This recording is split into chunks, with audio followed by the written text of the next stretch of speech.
Welcome to Top Shelf, brought to you by Verge Mobile. I'm David Pierce, and on this show, we bring you the best in consumer electronics past, present, and future. This week, we're taking a look at the new wireless landscape.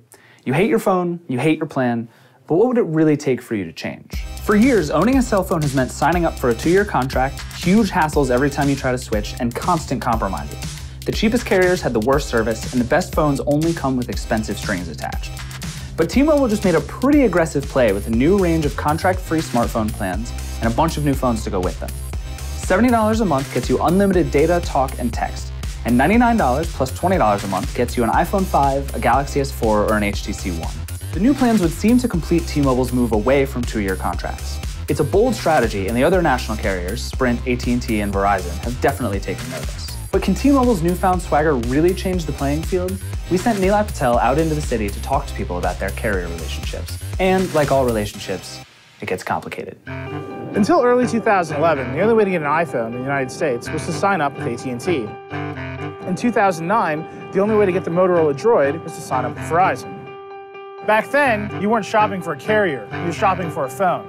But now, things have evened out. All 4 major US carriers have the iPhone, and they all have the Galaxy S3. And soon they'll all have the Galaxy S4 and the HTC One.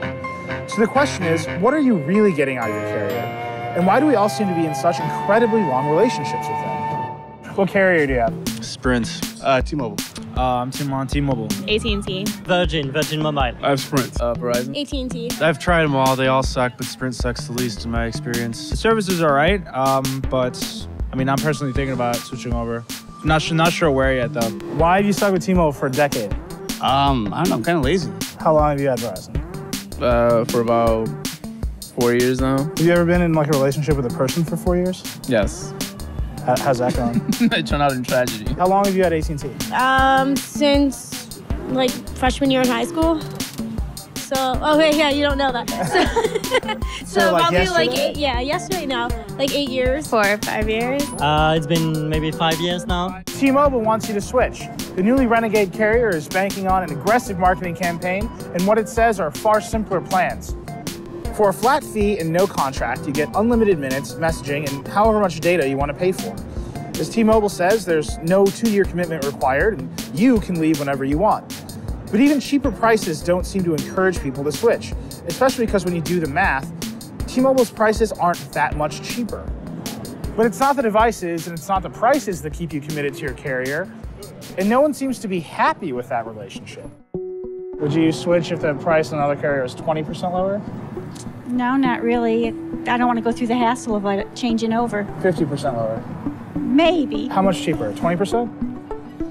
To be honest, I pay about $10 a month for unlimited data, unlimited text, and I've got 3 hours of calls. Hey, you know, I want you to know, I'm moving. Goodbye. 20% cheaper, would you leave? No. They're 50% cheaper. I consider it. Your wireless carrier has become the longest relationship in your life, and all of us seem to be settling. When those 2-year contracts end, the easiest thing to do is just sign back up. T-Mobile seems to be banking on people being fed up with AT&T and the other more traditional carrier plans. And yes, its plans are indeed more transparent. But at the end of the day, T-Mobile's biggest competitor isn't AT&T. It's just apathy. Joining me now to talk about all of this insanity is Nilay Patel. Welcome back from Bryant Park. I hope you survived. I'm glad you made it. It was cold. And Sasha Segan, lead analyst at PC Mag. Sasha, thank you for being here. Great to see you. So, and I want to start with you. So, T-Mobile kind of went out on a limb this week. They did all kinds of crazy things. Is it going to work? Is this like what T-Mobile needed to be the biggest and greatest carrier in the world? Is this the right move for T-Mobile? I think T-Mobile's making a lot of the right moves, but we shouldn't spend too much time or spend all of our time thinking about the pricing and the service plans because T-Mobile's always been cheaper than the 3 other major carriers. And T-Mobile has been pushing towards this prepaid angle for a while now. But I think one of the biggest deals was that crazy guy in the magenta t-shirt and the Alexander McQueen sneakers. Crazy is like the biggest understatement ever, by the way. He's trying to reposition. He's trying to rebrand T-Mobile as the carrier that actually gets your pain, that understands how frustrated you are with the wireless companies and can relate to you. And if he can charge up T-Mobile's staff and he can make every experience a consumer has of interacting with T-Mobile an experience where they really get how you feel as a consumer, that's when T-Mobile wins. Well, but I guess that's the big question, right? Is customer service then, are people going to love their carrier? Are people going to love not having a contract? Like, is this something people were clamoring for? I feel like the three of us, have been sitting here saying, wouldn't it be great if we didn't have to be on contract? But like, do people care? It seems like you found a little bit that they don't, but maybe, is there a world in which people care about this? I think the switching costs are just too high. Even for T-Mobile to say, we're going to separate out the cost of the device and the cost of the service, which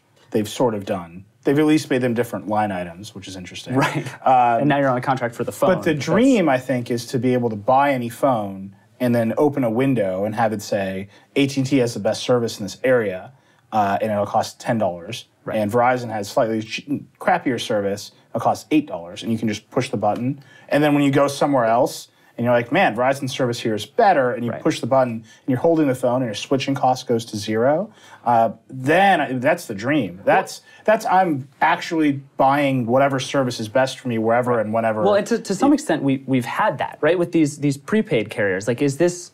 There are all these other options out there. People don't really talk about this. Except the prepaid carriers also don't make it very easy to switch.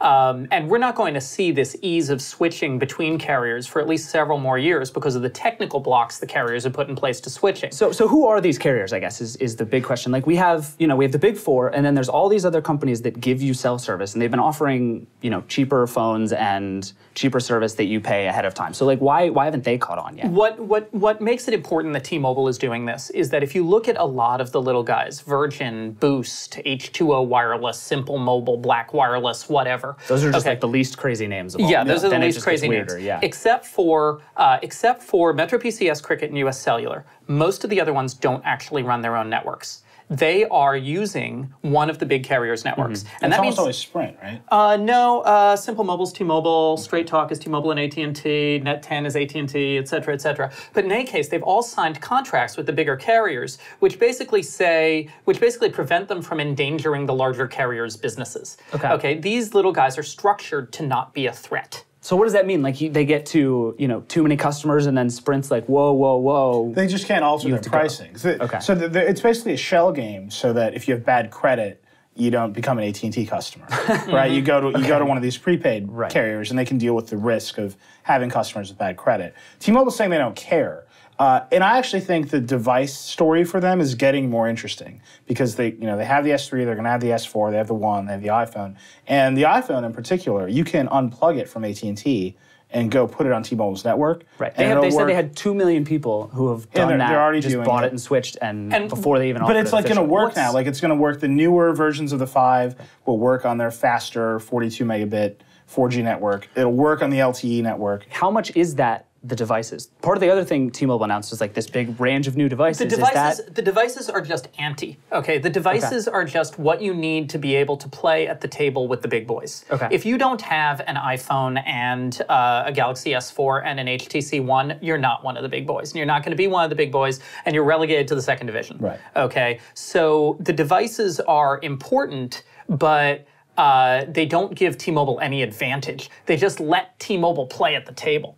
So then is T-Mobile's advantage then, like, is this I still don't know if this is a compelling case to customers. Like, you don't have a contract. I don't know that people are like leaping out of their seats to go not have a contract. I guess cheaper is great, but like you said, T-Mobile's always been cheaper. What people leap out of their seats for, and I think this is where the pricing of the phones really comes into play. Yeah. What people want is they want a new phone faster. Right, the service is like whatever. It's in the air. It's like literally invisible waves. Right, it's like I pick up the phone, it gets some data. That's great. What they want is a new phone every year, and they can't get it. And John Legere at the after the event made a hint to one of the reporters. I forget who it was. I forget who wrote about this, but he hinted that they were thinking of maybe some sort of subscription club. Right. That could accelerate your upgrades. And now that's a thought. That's a thought that gets a lot of these power users on board. I mean, I think that's like overthinking it in a way. I mean, that's great. It's a cool idea. But if you look at the market for everything else in the world, it's like if you really do separate the cost of the phone from the cost of the service and enable a market for devices to emerge, then you'll get cheaper things. And T-Mobile they have legitimately done that at this point, right? It's fair to say they're still charging you $20 a month to continue to use your phone. Plus but you can pay off the phone at any moment, and then the phone is paid off. It's just an installment plan. You're just paying for your furniture on layaway. Right. Yeah. Right, but that's right. But like if you look at the laptops, for example, right? Laptops have just gotten cheaper over time. It's not because Dell has been like, check out our subscription plan for laptops. It's just they're competing in the market directly against each other, and cheaper things sell really well. Unlocked phones seem to be the real dream for people, right? And it's kind of what you were describing before. Where like I buy any phone, put it on any network, but we're not there at all. Yeah, as Nilay says, that's the dream. The dream is this fantasy we all have of the European market, which is not actually the case in many European markets. Of you buy a phone and then you can connect it to a different carrier every month if you want to. Okay, but we can't do that because of the various LTE bands and CDMA versus GSM and all of this. I can use the word bullshit, right? Yes, because John Legere used it. John Legere did. Yeah, it's allowed now. All of this bullshit that the carriers bake into the phones beyond the plans. Right, and I think that's actually going away. So I think what's interesting is that as AT&T and Verizon are getting pressure to increase their revenue per user, they're realizing that building custom phones like they did in the past is a bad idea. And that's why you're ending up with a 1 on every carrier. That's why you end up with a Note and the S4 and the iPhone on every carrier. Because demanding that Samsung build you this range of new devices. I don't agree 100%. I don't entirely agree there. Because what Verizon wants to do is they want a 1 and an S4, okay? And they want a 1 and an S4 with AT&T's LTE frequency band locked out. Oh, no, okay? And AT&T wants a 1 and an S4 with Verizon's frequency band locked out. And these are very cheap, easy modifications for the manufacturer to make, and it maintains this lack of an open market. So I agree with you there. I'm saying the days of the Galaxy Fascinate and the Captivate. Where you're building these, you're spending money to build custom variants of phones. True. The market's gone away from that because the carriers know that the phone manufacturers are doing a fine enough job competing and building high-end devices, so they don't have to demand high-end devices. They just say, we'll take whatever you have. And as that happens, the next logical step is for these device manufacturers to say, look, we want a real market now, and we're going to start selling unlocked phones in a real way. I think this is HTC's next step, right? They're never going to compete in this game against Apple and Samsung. Right. Their next step has to be to say to consumers, screw them, buy our phone, it'll be cheaper up front, no contract, go to AT&T. And there's some proof that works, right? Like Google kind of proved it with the Nexus 4, not on a huge scale, but in enough of a sense that they sell out immediately. Except that Google is subsidizing the Nexus 4. That's the thing. Google can use its other businesses, the profit on its other businesses, to subsidize this phone which loses money on hardware. It's what Amazon is doing with the Kindle Fire. Unfortunately, HTC does not have that model open to them. Right. These phones right now they still actually cost $550. They cost $500, $550. And if you see a good high-end smartphone for less, it's being subsidized by something that may just not be the carrier. Well, so that's what I think is, this is T-Mobile's lineup plus this little company called Blue here. Blue is, just one in a number of companies that are basically selling unlocked, straight off the assembly line in China phones for a lot less than they would. Are they cheaper? This phone is $299 and has a reasonable spec sheet. Is it just cheaper because it's worse? How do we get to the point where the one is $299? It's terrible. The thing that it doesn't cost any more to make bad software than it does good software, right? Or it costs more to make good software. It does cost more to make good software. It costs more to hire good programmers, to hire more testers, to get it better tested and better studied. Yeah, that costs more. So then how do we get to the point where? Why don't they just run stock? Well, right. That's a fair question. Why? How do we get to the point where the HTC One is $299 unlocked? Will we ever get there? Because why don't they run stock? Because just like the carriers are afraid of becoming dumb pipes, the manufacturers are afraid of becoming commoditized. Yeah, but how is it? I always just go back to the Windows. I gotta say. That phone is just an unrelenting piece of some weird nonsense on it. It's great. I'm sorry. I like the clock. Do bad judgment. I want you to know that. That's fair. I understand. I'm kidding. I'm not kidding. Well, how does the Windows PC market have all those OEMs that just ship Windows? The way the phone market works is more advantageous to the manufacturers than the way the PC market works. You can see, for instance, Apple is trying to drag its PCs into working more like phones because that's more advantageous to them. iOS is more advantageous to them than macOS. And Apple is thinking, oh, we want things to work more like iOS because that's better for us. So this phone market is one where the manufacturers and the carriers both have more strength than the consumers. Right. They don't want it to be more like the PC because market. it's not a real market. I mean, that's all the way back to the start. This is T-Mobile's move is the first baby step towards some kind of real market, where the price of the phone doesn't affect the price of the service, or it's not baked into the price of the service. Now, I don't know if the price of the service is compellingly cheaper enough compared to AT&T and Verizon. It doesn't appear to be. We actually did a big study. We did a huge survey called Reader's Choice, which we do every year. And we found out that the issue with T-Mobile and why people are not switching to T-Mobile is not price. They get great ratings for price. They've always had lower prices. They had lower prices then, they have lower prices now. The reason people are not switching to T-Mobile is number one, customer service, and number two, network quality. And so all of this focus around price, T-Mobile already had the price. If you want to change T-Mobile's fortunes, can you change their customer service and the perception of their network quality? So, I mean, I guess where does all this go in a year? Like, T-Mobile is rolling out LTE, and they claim they're modernizing and changing a lot of this stuff, and that the service is going to be there. So, in a year, is T-Mobile the number one carrier? Are they still where they are? Have Verizon and AT&T moved towards what T-Mobile is doing? Like, what changes now? Execs from all the other carriers have said that they are watching this very closely because they don't want to be paying subsidies, actually. Okay, because that's money that goes automatically to the manufacturers. Right. So if this really succeeds and T-Mobile starts gaining customers from Sprint and AT&T, probably not from Verizon because Verizon customers are very network-centric, then you could see the other carriers trying to move more towards a you pay for your phone, we're not going to subsidize this for you model. But they are still going to try as hard as they can to prevent you from switching carriers with your phone. And my phone is still going to be $600. It's going to be $600. It's going to be locked, and it's going to lock out everyone else's bands. But they're going to try to get rid of the subsidies.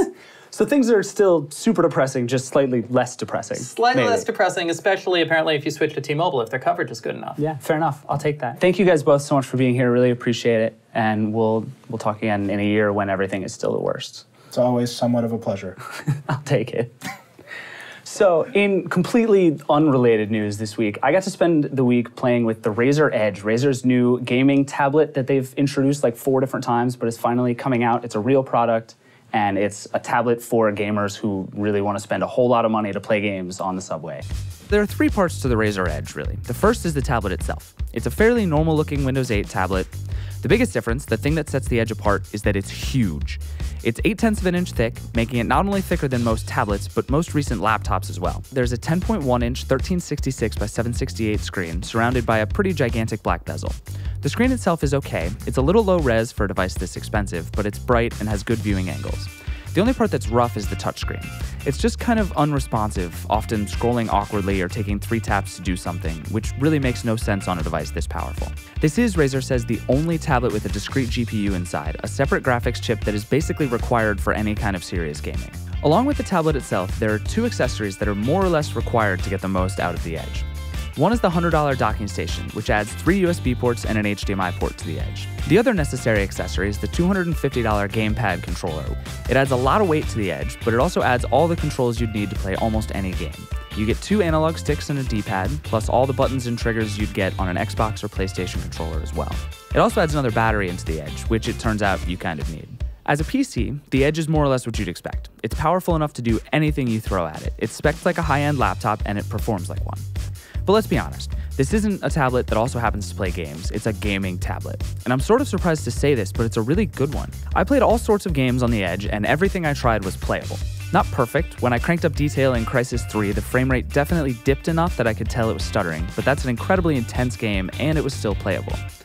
Slightly less intense games like Borderlands 2 worked really well, and relatively simple ones like NBA 2K13 were perfect. Here's the thing, I don't quite know how to feel about the Razer Edge. It's much more powerful than any tablet on the market, and if you're in the market for a gaming tablet, it's really the only option. But if you're just a person who wants a computer, the Edge costs $1,000 for the lowest spec model, and by the time you've purchased the accessories and maybe upgraded to the more powerful Edge Pro, you're looking at $1,500 for a gaming machine. The Edge's performance is great without being remarkable, and if you're spending this much money on a gaming laptop, you can probably do better for your money. But if you want a 2-pound gaming PC with a pretty cool controller and you can afford it, you really won't be sorry you bought the Edge. That's it for our show. Thank you so much for watching. Thanks to my guest Sasha Segan for being here. Thanks to Nilay Patel for being all right, as always. Head to theverge.com for more on T-Mobile and for our full Razr Edge review. Spoiler alert, it plays games. Thanks so much for watching. We'll see you next week.